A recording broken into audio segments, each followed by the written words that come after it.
A record number of people lost their jobs in September. Meanwhile, several employers are scrambling to fill open positions.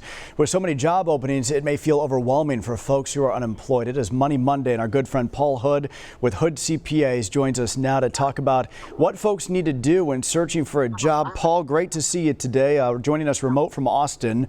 What is the best way, Paul, for someone looking for a job to make themselves attractive to an employer?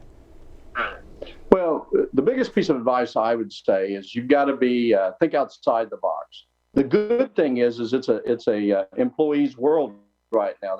Everybody seems to be needing help, and what I would tell them to look for an employer that really focuses on desire and attitude, and that is willing to train and teach skill. So don't be afraid to step out there. I would make a list of your dream job, if you will. And then there's a book I just finished reading called the proximity effect. And basically it says is if you want to be in this type of work, then make a list of the people that are influencers in that area. And then how can you get your foot in the door? Again, people right now, if they just want a job and get a paycheck, there's plenty of those. But if they want to set themselves up for a future, then maybe they need to think a little bit more through it.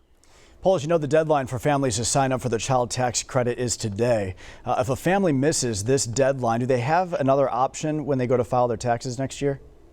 So the deadline today is not for the child tax credits, it's for the advance on the child tax credit. So if you don't sign up for it for today, you're not losing anything other than timing of it. You'll get it when you file your tax return. And this is a big point, Brian. I want people to understand that there's a chance if you apply for it and then when you file your tax return next year, if you didn't qualify for it, you may have to pay that back. We haven't gotten definitive news yet from the IRS, but so you're not really losing the credit, you're losing the advance on that credit that will be calculated when you do your tax return.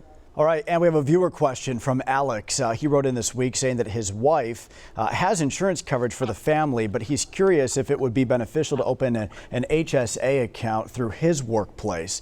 What does that deduction look like for an HSA account? So first, an HSA is for a high deductible plan. So if his wife has a normal deductible plan, she cannot be covered underneath his HSA.